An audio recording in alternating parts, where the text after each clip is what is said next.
Pratiwi Cahyawardani, SST MKM. Saya adalah dosen tetap di program studi D3 Kebidanan, Fakultas Ilmu Kesehatan dan Sains, Universitas Bakti Asih Tangerang. Saya menjadi dosen sejak tahun 2020. Video ini saya buat untuk memenuhi syarat penilaian pada pernyataan diri dosen untuk unjuk kerja Tridharma Perguruan Tinggi atau PDD UKT PT pada unsur pengajaran. Ada beberapa mata kuliah yang saya ampu, salah satunya adalah Kesehatan Perempuan dan Perencanaan Keluarga dengan kode mata kuliah KEB 14023, bobot SKS sebanyak 4 SKS terdiri dari 2 teori dan 2 praktikum.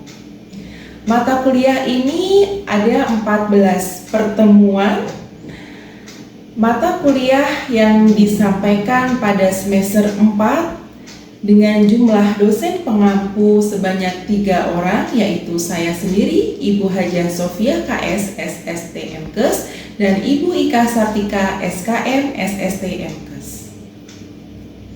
Capaian pembelajaran pada mata kuliah ini terdiri dari 4 CPR. Yang pertama, mampu menunjukkan sikap bertanggung jawab atas pekerjaannya di bidang keahliannya secara mandiri.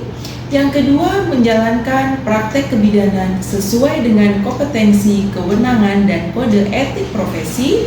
Yang ketiga, menguasai konsep kebutuhan gizi dalam siklus reproduksi perempuan sehingga dapat melakukan asuhan kebidanan di tatanan pelayanan.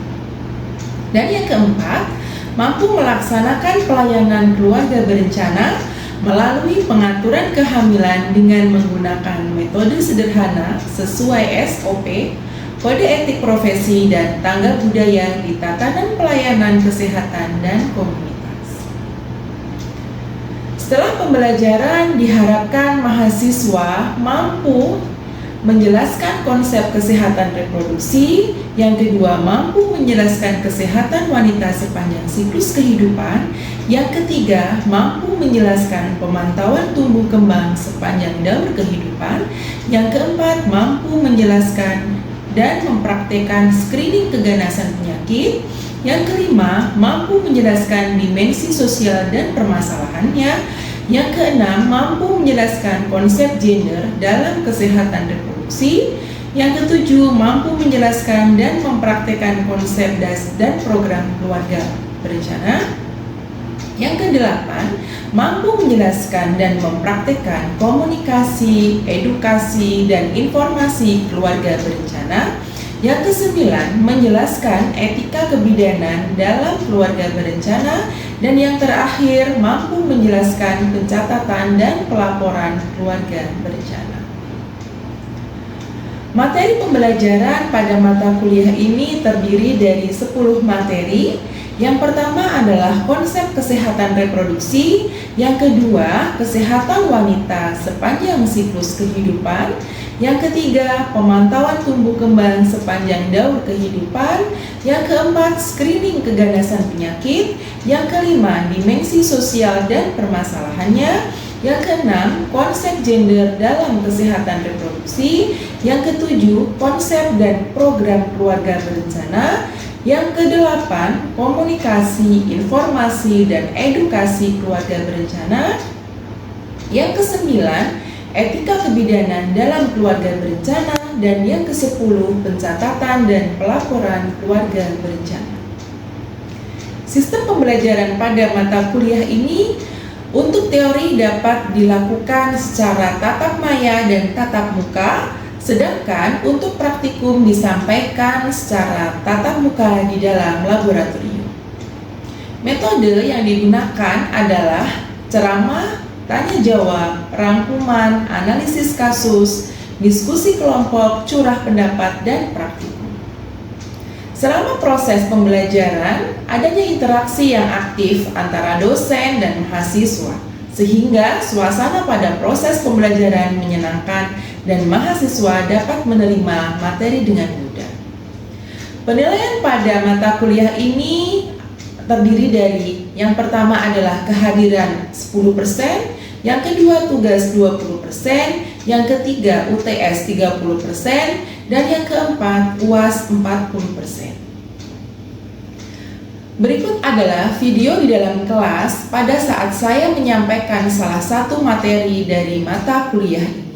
Penjelasan materi yang saya sampaikan mengandung unsur dia, yaitu delivery, interaction, dan assessment. Selamat menyaksikan.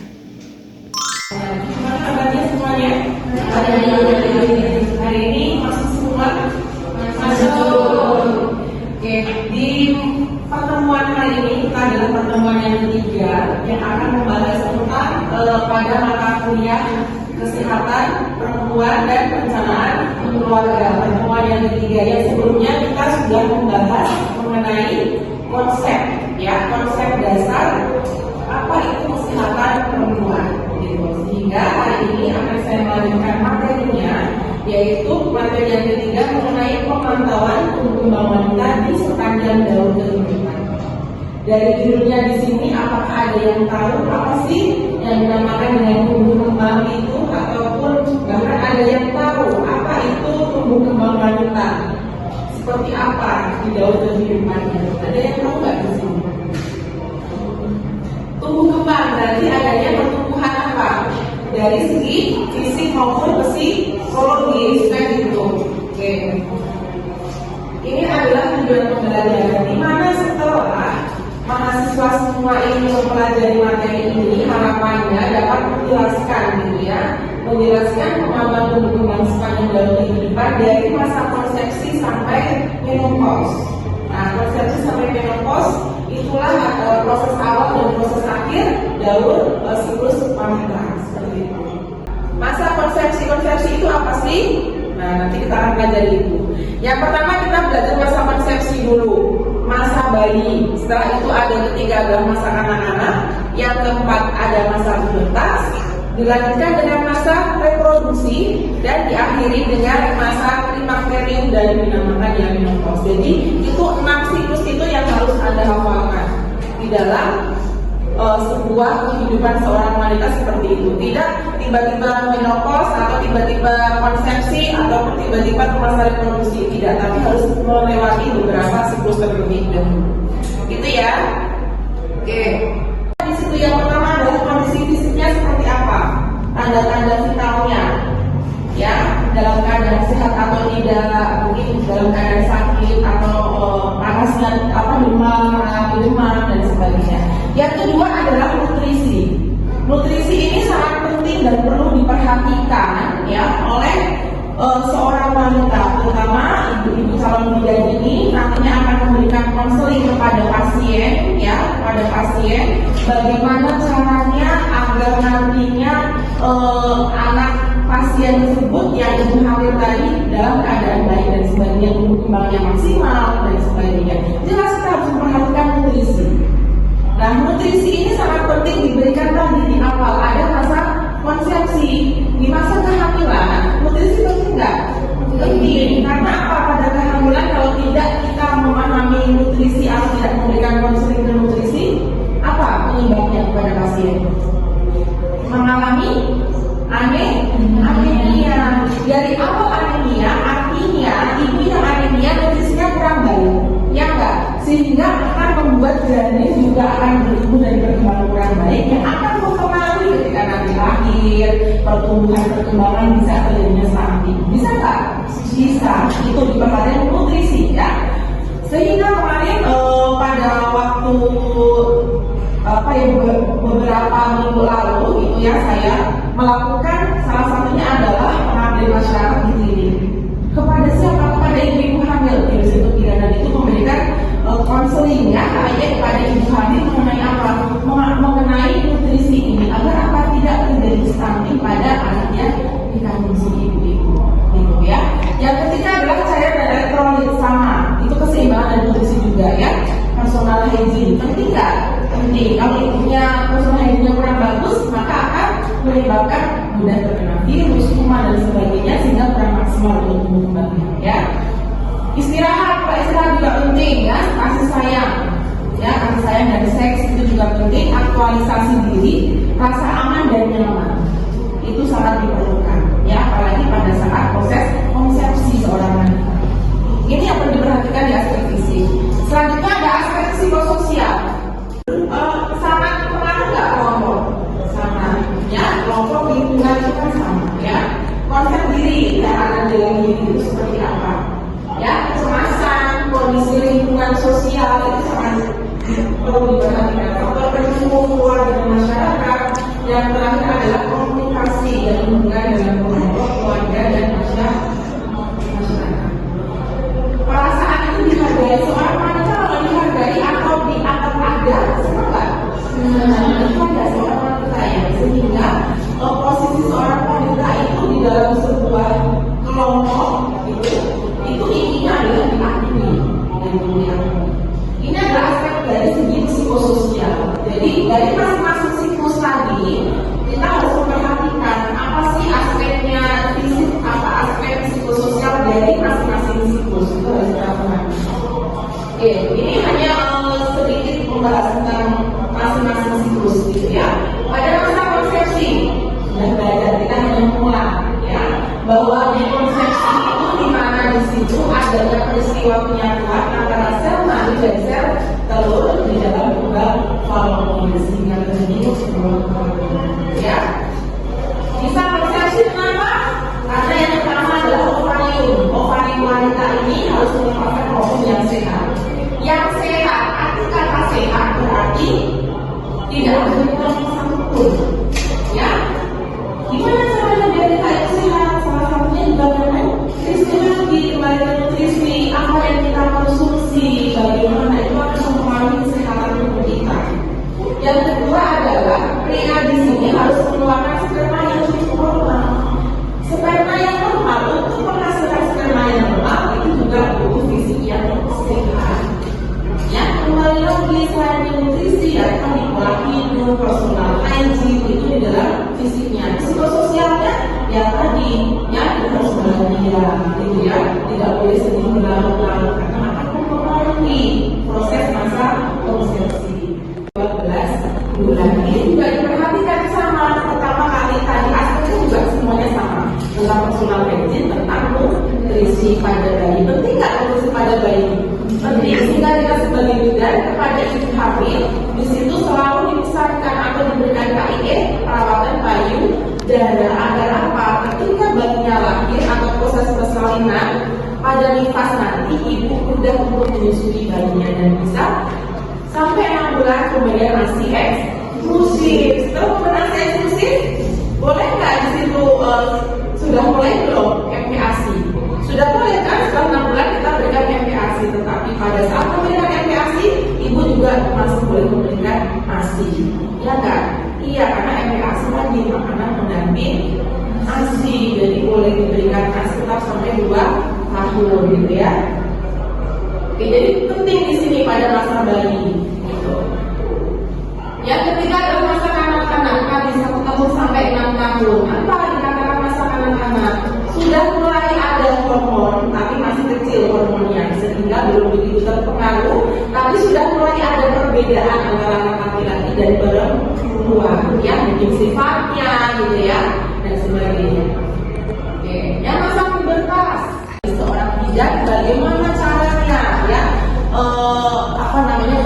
penyuluhan yang tepat pada masa pubertas ini, usia 8 sampai 14 tahun. Nutrisi penting nggak di masa pubertas? Penting. Contohnya untuk apa sih kalau masa pubertas itu? Sudah menstruasi belum di sini? Sudah ya, karena usia 8 sampai 14 sudah adanya menstruasi pertama atau dinamakan dengan menarche. Ya, menstruasi pertama itu berarti itu juga berhubungan dengan nutrisi. Kalau nutrisinya baik, pasti menarche akan lebih cepat. Ketika menarche itu cepat, menstruasi pertamanya cepat, maka terjadinya menopause juga akan semakin lama karena apa? Nutrisinya tadi baik ya konsumsinya. Ya, nutrisi di sini sangat diperhatikan pada semua siklus daur kehidupan wanita. Ya, makanan yang bergizi, yang sehat dan sebagainya, yang seimbang itu masuk nutrisi. Ya. Selanjutnya di masa reproduksi. Masa reproduksi ini pada usia 15 sampai 46 tahun. Jadi setelah terjadinya tadi adalah masa pubertas tadi ya. 15 sampai 46 tahun, kurang lebih 33 tahun dikatakan masa reproduksi. Sehingga di mana di sini sudah mulai matang. Ya, ada seorang wanita sudah mengalami haid, rata-rata sudah semua di usia 15 tahun ya. Sudah haid, haidnya sudah mulai teratur, sehingga apabila sudah haidnya teratur bisa terjadi kemungkinan untuk hamil. Gitu. Ya, sudah sampai usia berapa? 46 tahun masih bisa hamil, bisa nanti sampai di yang fase yang ke-6, masa yang ke-6 karena sudah menopause tadi. Di masa reproduksi inilah, nah gitu ya, tadi untuk proses kehamilan. Gitu. Yang terakhir adalah yang ke-6 adalah masa klimakterium dan menopause ya. Masa klimakterium dan menopause ini itu terjadi tadi setelah terjadinya reproduksi. Oke, sampai 6 di sini ada yang mau ditanyakan atau tidak mengenai masa atau siklus daur wanita dari konsepsi sampai ke menopause. Ada mungkin ada yang mempunyai pengalaman dan sebagainya, ada yang mau disampaikan, nggak ada yang mau ditanyakan nggak tentang materi ini? Apa? Ada Kayla bertanya? Oke, ya boleh. Kalau misalnya semakin cepat menstruasi berarti menopause semakin lama, makin lama menopause semakin cepat. Ya betul, kebalikannya seperti itu. Ya, kok ada nggak yang menstruasinya itu ada yang cepat, ada yang enggak? Ada kan yang di awal usia berapa menstruasi pertama? 12. Ada yang di atas 15 tahun? Ada, siapa? Kayla? Oh bukan. Siapa yang di atas 15 tahun? Ada nggak yang menstruasi pertama di atas 15 tahun? Ada nggak? Nggak ada. Ya berarti memang rata-rata tadi di bawah 15 tahun kan sudah pubertas. Ya kenapa? Sekarang itu mayoritas adalah dan harusnya nutrisi yang sekarang itu anak-anak itu kan baik apa aja beli ada gitu ya. Tapi kadang kita juga tidak bisa komposisinya loh. Ini mahal, makanannya mahal tapi belum tentu sehat, ya kan? Ya. Nah itu tadi sehingga apa yang kita konsumsi itu akan menghasilkan tubuh kita yang sehat sehingga akan berhubungan dengan hormon di dalam tubuh kita. Jadi produksi kita akan semakin baik. Jadi itu harus diperhatikan gizinya. Ya, gitu. Jadi makan itu harus seimbang. Seimbang sayur, lauk, buah, gitu ya. Bisa nggak Anda membandingkan pada saat hamil, oh yang ibu hamil yang A makanannya ini seperti apa sih pertumbuhan bayinya, ibu yang B seperti ini makanannya, bagaimana pertumbuhannya? Ada nggak yang seperti itu? Pasti berbeda kan? Ya tentang apa? Ekonomi akan mempengaruhi juga. Kalau uangnya banyak, pasti akan makanannya juga akan lebih bergizi, lebih bervariatif dibandingkan dengan ekonominya yang mungkin menengah ke bawah gitu ya. Tidak berbagai macam makanan gitu ya, hanya ini itu saja gitu kan, akan mempengaruhi pertumbuhan pada janin tubuh. Ya sehingga sebagai bidan kita harus memahami tadi yang sudah saya sampaikan di aspek sosial tadi pada siklus daur kehidupan itu yang kita perhatikan adalah nutrisi, ada personal hygiene yang kita perhatikan kebersihannya dari ibu itu proses hamil sampai nanti ketika menopause gitu ya, dalam proses konsepsi, karena kan bayi itu sudah mulai terlihat sejahtera atau tidak itu kan menjadi konsepsi kan, bagaimana kita ketika mendengarkan detak jantung oh ternyata detak jantungnya normal bu, oh berarti bayinya sejahtera, artinya bayinya di dalam nutrisinya masih cukup. Ibunya gimana hamilnya? Oh hamilnya ibunya ternyata 11 bu, berarti kan normal. Ada ibu hamil, oh berarti nutrisinya sudah bagus. Kita bisa melihat di sini. Jadi sangat penting sekali kita mempelajari sebagai seorang bidan. Bidan itu adalah ibunya seorang wanita. Kita harus memahami tentang dalam siklus kehidupan wanita dari masa konsepsi sampai menopause. Oke, itu. Nah sekarang nih yang terakhir adalah ada tugas. Nanti silakan membuat kelompok. Pada masa konsepsi nanti akan dibahas di situ mengenai apa aspek fisiknya itu apa saja, aspek psikososialnya itu apa saja pada proses masa konsepsi. Dan seterusnya yang kedua tadi adalah masa bayi. Dan masa bayi ini apa sih? Aspek fisiknya apa? Aspek psikososialnya apa? Sampai ke yang terakhir adalah menopause. apa aspek fisik dan aspek psikososial. Apa saja perubahannya yang terjadi di situ? Itu ya. Nanti tugas ini akan kita bahas untuk pertemuan selanjutnya. Nah, setelah ini ada semua boleh berdiskusi, ya boleh berdiskusi membahas tersebut. Nanti tugasnya ini akan kita bahas di pertemuan selanjutnya. Oke, ada yang mau ditanyakan sampai sini? Oke, kalau tidak ada yang ditanyakan, nanti seperti biasa absensi ya, mengisi daftar hadir secara manual, karena kita pertemuannya offline. Kecuali kalau kita pertemuannya online, nanti kita mengisi absensinya di OMS.